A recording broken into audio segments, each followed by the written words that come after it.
School দিয়া রুটি কোথেকে আনছো? স্কুল থেকে। স্কুল থেকে কি রুটি দিছে? বাবা, আচ্ছা তোমরা লেখাপড়া করা স্কুল থেকে, আবার ও যে রুটিও দে, ভালো, অনেক ভালো। খাওয়া দাওয়া ফ্রি নাকি? গতকালকে কি দিছিল?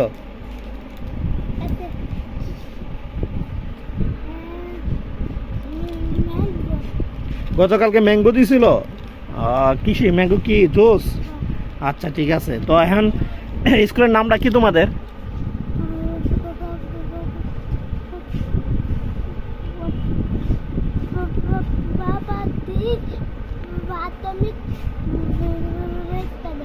প্রভাতী প্রাথমিক বিদ্যালয়। ওকে, তো এটা খাইব? হ্যাঁ, সিরো সিরো, তুমি সিরো দি।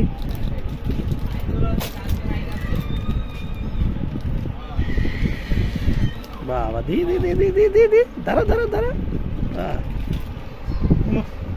কি হলো? পাইছো? তুমিও পাইছো? কই দেয়া জানা, অন্ধকার লাগে। পাপিও পাইছে। দি মামা একটু খাবো? খাই একটু, বিসমিল্লাহ, খাই।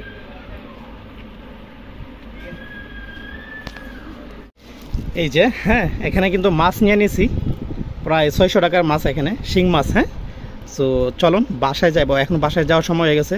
বাসায় যাই, বাসায় যাই এটা ডেলে দেখাবো আপনাদেরকে। আসো আম্মু, আসো বাসায় যাই আমরা। হ্যাঁ,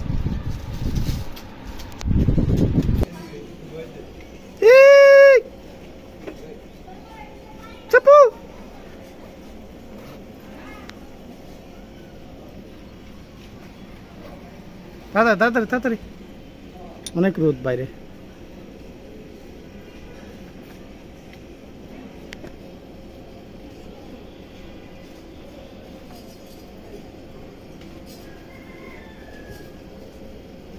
কি স্কুল থেকে আইছে? স্কুলে গেছিল?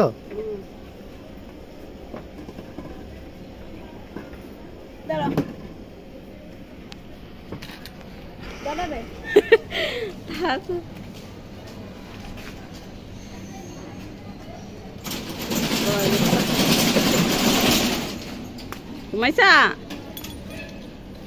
গরমের তো একেবারে শেষ।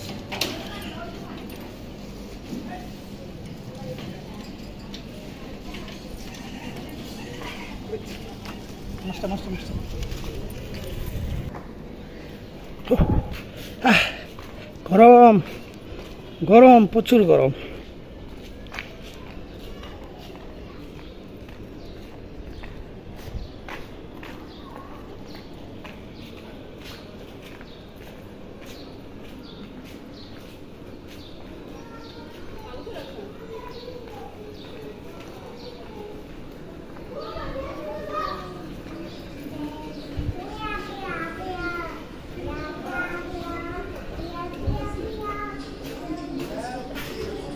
বাবা, ও বাবা,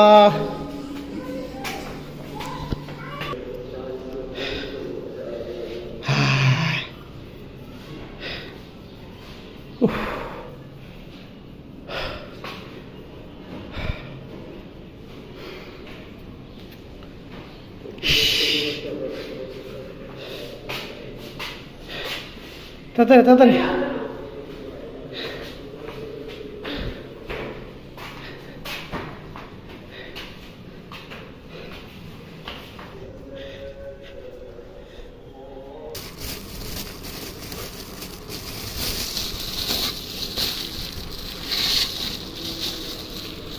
ওয়াও, সেই সেই সেই, ওয়াও, একদম আমার পছন্দের মাছ। হ্যাঁ, দেখতে পাচ্ছেন, এটা আমার পছন্দের মাছ। ফর্সার দানো না, দেখতে পাচ্ছেন। আম্মা দিব গালা, দিব গালা, দিব দিব দিব দিব, সুই ঢুকাই দিব, সুই ঢুকাই দিব। আম্মা, মাছটা সবচেয়ে বড় মাছ কোনটা এখানে? সবই তো বড় বড় মোটা। একদম গাই মারবো মা, ইঞ্জেকশন বসাই দেবো, ইঞ্জেকশন বসাই দেবো। একদম বড় বড় মাছ। হ্যাঁ, অনেক অনেক সুন্দর একটা মাছ। 600 টাকার মাছ। হ্যাঁ, তাও আমি কিন্তু অনেক জিততে পারছি আজকে মাছ কেনাতে। এখানে কিন্তু এটা কিন্তু আপনার বাজার থেকে কিনা নিয়ে আসলে কিন্তু 5 থেকে 600 টাকা তো অনায়াসে নেবে। আমি 450 টাকা কেজি নিছি। হ্যাঁ 600 টাকা আমার ধরো না, 600 টাকার মাছ এখানে অনেক বড়, বিশাল বড় দেখতে পাচ্ছেন, অনেক বড়। কিন্তু আম্মু কাটা ঢুকাই দিব। ইয়াল্লা আমি একটা মাছ ঢুকামো কেমন, একটা প্লাস নিয়ে আসো, প্লাস আছে একটা মাছ দেখাই কত বড়, মানে সাইজ দেখ কত সাইজ, বিশাল সাইজ। সম্মান আছে সিপাতা ওঠানোর জন্য। হ্যাঁ অনেক বড়। সবচেয়ে বড় মাছ বড় হইল এটা। হ্যাঁ এই যে এটা কিন্তু সবচেয়ে বড়। ওকে সবগুলি বড় বড়। এটা যখন রান্না করবে না, বোনা করবে, একদমই বোনা। চিন্তা করলাম মাছ একটু বানায় নেই। হ্যাঁ আজকে যেহেতু কিনছি আজকেই খাই। হ্যাঁ সো বিউটি চাইছিল ফ্রিজে সবগুলো রাইখা দিতে, তো আমি চিন্তা করলাম না এখন খাই। হ্যাঁ যেহেতু দুপুর 1টা বাজে, খাওয়ার সময় আছে, রান্না করে খাওয়ার সুযোগ আছে, এই জন্য বললাম যে বানায় রান্না করা শুরু করো। সো দেখতেই পাচ্ছেন মাছগুলো এখানে বানানো হচ্ছে। হ্যাঁ আর এই মাছগুলো কিন্তু এই শিং পিসটা কিন্তু আমার কাছে অনেক প্রিয়।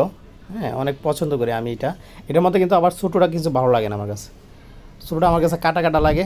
হ্যাঁ একদমই মানে অসহ্যকর একটা ব্যাপার আসে ছোটোটা আর কি। তো এই শিং মাছটা কিন্তু আমি প্রায় 1 সপ্তাহ যাবতই যে আমার দোকানের সামনে দেওয়া শিং মাছটা কেনা হয়েছে, আমার দোকানের সামনে দিয়ে যে ডেগে করে শিং মাছগুলো বিক্রি করে, ইলিশ মাছ, শিং মাছ, হ্যাঁ এইসব মাছ ডেগে করে বিক্রি করে। তো আমার দোকানের সামনে তো যাচ্ছিলো প্রায় 6-7 দিন যাবত আমি জিজ্ঞাসা করতাম করি আর কি যাওয়ার সময় যে কী মাছ। তো আমি চিন্তা করছিলাম শিং মাছ হলে রাখবো। সো 2-4 দিন পরে আমার স্বপ্নটা সফল হইল আর কি। চাইলে আমি বাজার থেকে আনতে পারতাম, তো চিন্তা করলাম যে বাজারে যাবো আসবো, এই জন্য এখান থেকে নিয়ে নিলাম। সো মাছটা কিন্তু এই মাছটাই কিন্তু আমি যদি বাজার থেকে আনতে যাইতাম, দেখতে পাচ্ছেন এই ফিজের সাইজগুলো এক একটা কত মোটা। হ্যাঁ অনেকটা মোটা ফিজের সাইজগুলো এক একটা দেখতে পাচ্ছেন, অনেক মোটা মোটা। সো এই মাছটাই যদি বাজার থেকে আমি কিনে নিয়ে আসতাম তাহলে মিনিমাম 550 টাকা কেজি মিনিমাম নিত, কিন্তু আমি 450 টাকা কেজিতে কিনতে পারছি। হ্যাঁ সো ওই লোকটা কিন্তু আমাকে দিয়েছে, আমি 400 টাকা 450 টাকা বলছি, প্রথমে 400 বলছিলাম, লোকটা আমাকে দিয়েছে, তারপর 50 টাকা বাড়াইছি, 450 টাকা বলছি, তারপরে দেয় নেই। হ্যাঁ সো লোকটা অলরেডি চলে গেছে। তারপর দেখতে পেলাম 4-5 মিনিট পরে আবার কোত্থেকে ঘুরে আসছে, তাই না? কোত্থেকে ঘুরে আসছে বলতেছে ভাই লন। হ্যাঁ তারপর আমি চিন্তা করলাম আবার আমাকে ছোটো ছোটোগুলো দেয় কি না, তো গেলাম না, ছোটোগুলো দেয় নাই, বড়োগুলি দিছে। এই যে মাছ বানায় টানায় এখানে যে মাখানো হচ্ছে। হ্যাঁ মাছ এখন এই মাছগুলো বোনা করা হবে আর কি, হালকা জল দিয়ে। বোনা বলতে কি আপনার কারি হবে, হালকা জল থাকবে আর কি, আর বোনা মানে তো একদম শুকনা শুকনা। সো তারপরে ও কী করবো, লোকটা দিয়ে গেছে। হ্যাঁ দিছে পরে নিলাম। সো 450 টাকা কেজি হিসাবে 600 টাকার মাছের বিল আসলো, নিলাম। সো মাছটা শিং মাছটা কিন্তু আমার কাছে অবশ্যই অনেক মজার একটা মাছ। আপনাদের কাছে কেমন লাগে অবশ্যই কমেন্ট করে জানায়েন। হ্যাঁ শিং মাছটা কার কাছে পছন্দের মাছ অবশ্যই কমেন্ট করে জানায়েন। হ্যাঁ যাদের কাছে পছন্দ, যে ভাইয়া আমারও পছন্দ, আমিও খাইতে পছন্দ করি। হ্যাঁ যদি আপনাদের কাছে এরকম মনে হয় অবশ্যই কমেন্ট করে জানায়েন, আমার সাথে কার মিল আছে দেখতে পাবো, বুঝতে পারবো। দেখতে পাচ্ছেন মাছটা কিন্তু ভালো করে ম্যারিনেট করা হচ্ছে। হ্যাঁ সো এখনই কিন্তু রান্না করা হবে। সো লোভ সামলাতে পারলাম না, বললাম যে এখনই রান্না করো। হ্যাঁ মাছটা কিন্তু দেখতে পাচ্ছেন একদম তাজা, মানে 2-4 দিন যদি ডেকে আমি জিয়ে রাখতাম তাও পারতাম, কিন্তু জিয়ে রাখা সম্ভব না। যেটা মাছই বানায় সবগুলো ফ্রিজে রাখা হয়েছে। আর এখানে কিন্তু 3টা মাছ অলরেডি, না এখানে 3টা মাছ দেখে বুঝতে পারছেন আপনার, 3টা শিং মাছ, 3টা শিং মাছের টুকরার সাইজগুলো, পরিমাণগুলো। হ্যাঁ দেখতে পাচ্ছেন এই যে অনেক মজা করে রান্না করা হচ্ছে। এখানে কিন্তু পানি দেওয়া হয়েছে, পানিটা না দিলে কিন্তু সবচেয়ে বেটার হইতো। তুমি পানি দিয়ে দিছো, পানি দেওয়া ঠিক করো নাই। সো পানিটা একটু শুকায় নিতে হবে। সো দেখি খাবার দাবার আশা করি মজা হবে অনেক। সো শিং মাছটা দেশ গ্রামে শিং মাছ যদি হয়, দেশি মাছটা যদি হয় তাহলে বেশি মজা লাগে আর কি। দেশি শিং মাছটা কিন্তু অনেক মজার হয়। হ্যাঁ স্বাদটা অনেক বেশি, ওইটা যদি দেশি মাছ হয় আর কি, খাল বিলের মাছ যদি হয়ে থাকে। তো শিং মাছ এইগুলো হলো আপনার চাষের মাছ। হ্যাঁ এগুলো চাষের মাছ, তেমন একটা স্বাদ থাকে না। আশা করি রান্নাটা মজা হবে। ধনিয়া পাতা দেওয়া হয়েছে।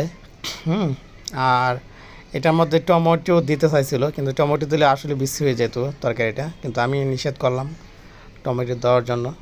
এই যে অলরেডি আমাদের তরকারি হয়ে যাওয়ার পথে, আর 2-4 মিনিট লাগবে, ইনশাল্লাহ হয়ে যাবে। তো তারপরে আমরা খাবো। অলরেডি আমাদের তরকারি হয়ে গেছে, দেখতে পাচ্ছেন। ওয়াও, অসাধারণ, মানে একটা লোভনীয় ব্যাপার চলে আসছে আমার মুখে, কিন্তু আমার জিহ্বায় পানি চলে আসছে অলরেডি। এক একটা সাইজ দেখতে পাচ্ছেন, এক একটা সাইজ দেখে মনে হচ্ছে যে আমি গরম গরম এখনই খাই নেই। সো এখনই খাবো, দেরি করবো না। এই যে নিয়ে চলে আসছি, এখনই বসে পড়বো, কাঠের মধ্যেই বসে পড়বো। হ্যাঁ, এখনই খাবো আর কি। গরম গরম খাওয়াটাই অনেক মজা। আর আমার একটা ব্যাপার কি, আমি কিন্তু হালকা গরম খাবারটাই পছন্দ করি। যদি মনে করেন একদম ঠান্ডা হয়ে গেছে, ওই ধরনের খাবার আমি মানে খাওয়ার স্বাচ্ছন্দ্য বোধ করি না আর কি। খাইতে পারবো, কিন্তু বেশি একটা মানে এনার্জি ফিল করি না আর কি। হালকা কুসুম গরম থাকতে হবে, আর যত গরমই হোক না কেন, ফয়ে ফয়ে খাইতে আমি আরও বেশি পছন্দ করি। আপনারা কি গরম খাবার পছন্দ করেন কিনা আমি জানি না। হ্যাঁ, মানে আমার কাছে গরম খাবারটা ফয়া ফয়া সময় নিয়ে খাবো, এটাই কিন্তু আমার কাছে অনেক স্বাদের মনে হয়। অলরেডি দেখতে পাচ্ছেন অনেক লোভনীয় একটা তরকারি হয়েছে, শিং মাছের তরকারিটা। সো এখানে কিন্তু প্রায় 30% কি 70% ফিসগুলো আমি খাই নিছি, আর 30% ভিটে খাইছি। হ্যাঁ, তাই না? অর্ধেক 70% মাছে আমি খাই নিছি। সো খাবারটা অনেক দারুণ ছিল। আর মা রুমাইসা অ্যাগ্রো চ্যানেলের ভিডিও যারা অলরেডি দেখেন টুকটাক, তাদেরকে অসংখ্য ধন্যবাদ। আর আশা করি আমাদের চ্যানেলটি সাবস্ক্রাইব করে রাখবেন। হ্যাঁ, আর ভবিষ্যতে আমাদের সেই চ্যানেলেই, এই চ্যানেলের মধ্যে অনেক দারুণ ভিডিও আসবে, অনেক দারুণ ভিডিও আসবে, অনেক আপনাদের পছন্দ হবে আশা করি। অ্যাগ্রো ফার্ম ব্যাপারে অনেক ভিডিও আসবে আশা করি। আর এখন আপাতত আমাদের চ্যানেলটি কোনোরকমভাবে চালিয়ে নিয়ে যাচ্ছে আর কি, এই জন্য বেশি একটা ভালো ভিডিও দেওয়া হয় নাই। আর আমাদের একটা চ্যানেল আছে R+B ব্লগ। আমার কথা যারা অলরেডি এখন শুনতেছেন তাদেরকেই বলতেছি, R+B ব্লগ চ্যানেলটি ঘুরে আসবেন, ভালো লাগলে অবশ্যই সাবস্ক্রাইব করে দিবেন। হ্যাঁ, R+B ব্লগ, এটা হলো আমরা কিন্তু ইয়েটিং চ্যালেঞ্জ ভিডিওগুলো সারি, আপনাদের পছন্দ হবে আশা করি সেই চ্যানেলটি ঘুরে আসবেন এবং ভালো লাগলে সাবস্ক্রাইব করে দিবেন। হ্যাঁ, সো আমাদের খাবার দাবার অলরেডি শেষ, আর কি বলবো, কিছু বলার নাই। হ্যাঁ, সো এটাই বলার ছিল। আমাদের ভিডিও অলরেডি শেষের দিকে। সো তরকারি অনেকটা মজার ছিল।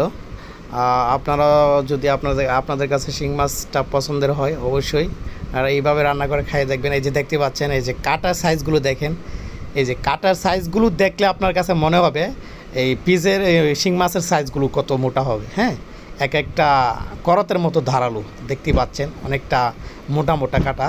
হ্যাঁ, সো ওকে, আমার খাওয়া শেষ অলরেডি, আর বাকি যতটুকু ছিল, এই যে বিউটি ভাত কিন্তু একবারে ঢাইলা নিয়ে নিছে। অবশ্যই মানে আজকের তরকারি যতটুকু ছিল আমি বেশি খাইছি না? হ্যাঁ হ্যাঁ, এই যে দেখো কি মজার রসালো, দেখছো? ওয়াও, ভালো লাগছে না আমার কাছে। হ্যাঁ, ভালো লাগছে তোকে। না অবশ্যই মজা হয়েছে আশা করি। আম্মু তুমি খাইবা? বড় হয়ে যাবে। খাইবা আম্মু? আম্মু মাথায় চুলকাইতেছে গো। আম্মুর গামাসে হয়ে গেছে, আমার মেয়েটার গামাসে হয়ে গেছে গরমে। হ্যাঁ, গরমটা আমার আম্মুর শরীরে মানায় নিতে পারতেছে না। ও মানে সারাক্ষণ অলরেডি ফ্যানের ভিতরেই থাকে, ফ্যানের নিচে থাকে, দোকানে গেলেও ফ্যানের নিচে, তারপর বাসায় আসলে ফ্যানের নিচে। আর লোডশেডিং তেমন একটা দেখা দিচ্ছে না, আশা করি সবসময় কারেন্ট থাকে আমাদের বাসায়। হ্যাঁ, তেমন গরম শরীরের মধ্যে এখনও গরমের প্রভাব পড়ে নাই, তারপরে কিন্তু গামাসি বেরিয়ে শেষ আমার মেয়েটার। সবাই দোয়া করবেন আমার মেয়ের জন্য। আমার মেয়ে কিন্তু গরম সামলাইতে পারতেছে না, গামাসি টামাসি অ্যাটাক করতেছে শরীরের মধ্যে। আর যখন লোডশেডিং দেখা দেবে কি হবে জানি না, আল্লাহ জানে কি হয়। আর লোডশেডিং তো ঢাকা শহরে লোডশেডিং তো বুঝতে পারতেছেন আসবে। গত বছর কিন্তু আপনার 1 ঘন্টা গেলেই কিন্তু 1 ঘন্টার মধ্যে সেই হয়তো হবে না।